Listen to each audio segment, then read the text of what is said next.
महाराजा जब बोले कि मानो कोई क्या मांगती हो, तुम्हें क्या चाहिए, तब कई बोले सुनहु प्राण प्रिय भावत जी का दे एक बार भरत हिट्टी का।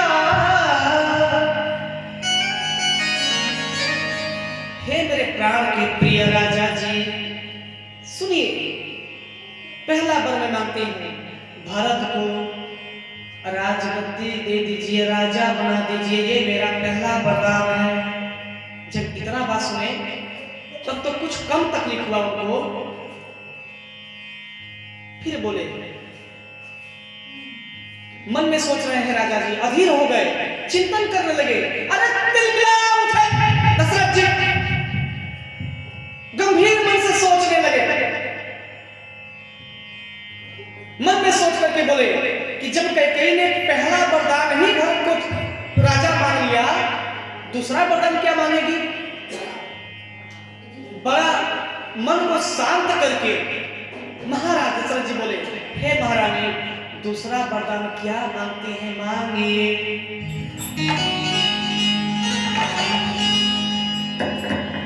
कैकेयी मांगने लगी, हाथ जोड़ करके मांग रही है कैकेयी, लेकिन रो भी रही है, क्योंकि राम को अपने से अलग करने जा रही है। यह प्रभु की ही इच्छा है, लेकिन मां है ना, मां का कलेजा मानता नहीं। मां कैकेयी रो रही है, हाथ जोड़ करके दशरथ जी से कहने लगे,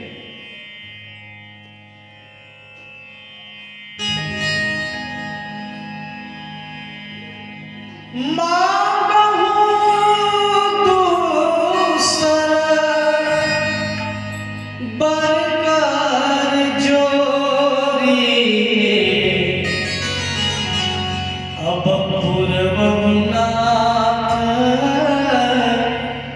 मनोरथ मोर। हे नाथ, अब कर जोड़ी, हाथ जोड़ करके मैं दूसरा वर मांग रही हूं, अब इसे देने की कृपा करें। ये आंचल कैकेयी आपके दामन, ये दामन आपके आगे फैला चुकी है। क्या मांगी। तापस बेश विशेष उदासी, 14 बरिस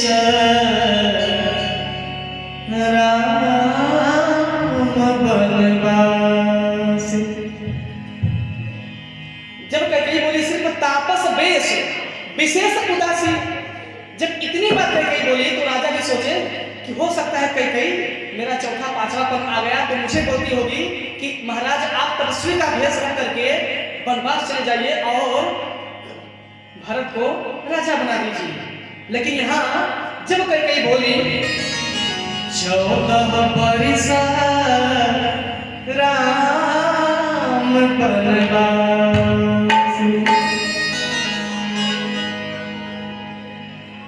इतना बात सुने दशरथ जी अंदर से टूट गए, सहम गए। दशरथ जी अंदर से सहम गए, दशरथ जी अंदर से टूट गए, सहम गए।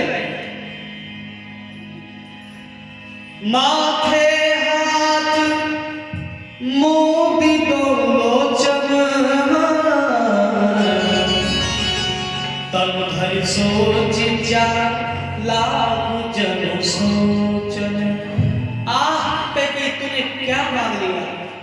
सर पे हाथ रख करके दोनों आंखों को मूंद करके दशरथ जी नीचे गिर पड़े हैं और बैठे सोच रहे हैं।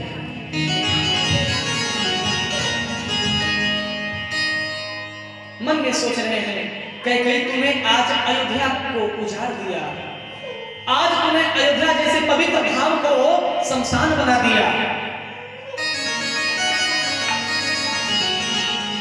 कैकेयी बोली, महाराज इसलिए मैं पहले राम की शपथ खिलवाई, मैं जानती थी कि पुरुष का स्वभाव क्या है, कहेंगे कुछ और करेंगे कुछ और। इसीलिए महाराज पुरुषों पर हम विश्वास नहीं करते।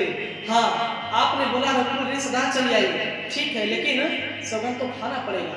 तब कैकेयी वरदान मांगी।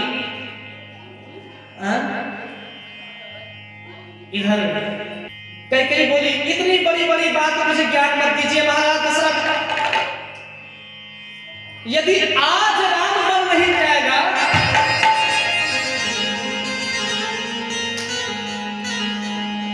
तो मोर मरण राउर अपजस में, या तो मुझे अपजस देना है तो राम को वनवास भेजिए, और नहीं तो आप पर अपजस लेना है तो राम को वनवास मत भेजिए। लेकिन महाराज इतना मैं जानती हूं, आप धर्म धर्म ज्ञानी है, आपको बाहर रहना है। अगर आप में अपजस लग जाएगा तो आप दुनिया को मुंह दिखा नहीं पाएंगे। लेकिन हे महाराज तनिक सोचिए, अगर मेरे ऊपर यह कलंक मैं ले लेती हूं तो मुझे घर में रहना है, मैं ये कलंक सहन कर लूंगी।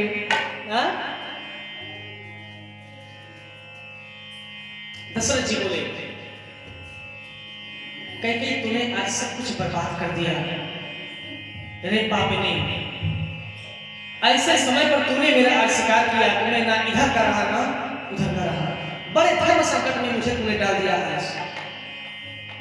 इधर मैं प्राण वचन भी दे दिया हूं कि राम राजा बनेगा, गुरुदेव महाराज से आज्ञा भी ले लिए, अब सबका वचन मिथ्या चला जाएगा। कैकेयी बोली, महाराज देना तो पड़ेगा, या तो जान या तो राम को वनवास। लेकिन जान किसका देना पड़ेगा? या तो अपना जान देना पड़ेगा या तो मेरी जान। अगर राम वनवास जाता है तो मेरा जान बच जाएगा, यदि राम वनवास नहीं जाता है तो मेरा जान चला जाएगा। राम वनवास जाएगा तो मेरा जान बच जाएगा, आपका जान चला जाएगा। लेकिन राम वनवास नहीं जाएगा तो आपका जान बच जाएगा, लेकिन मेरा जान। द्वार भी सेवक सचिव कहीं उदित रामिदे, जागे हूं न अजहूं अवधापति, कारण कान विशेष। सुबह हो गई, सभी लोग आपस में सुमंत्र मंत्रीगण सेवक बात करते हैं कि आज पछले पहर भूपति जागा। पहले दिनों की भांति राजा जी अभी तक सो करके उठ जाते थे, जग जाते थे। आज कौन सा कारण हो गया कि आज मेरे महाराज नहीं जागे?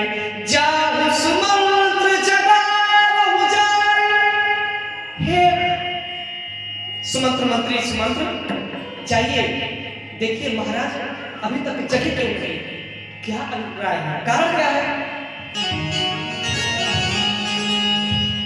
सुमंत्र जी गए कहां गए? कोप भवन में। लग रहा है कथा में मन नहीं है आप लोगों का।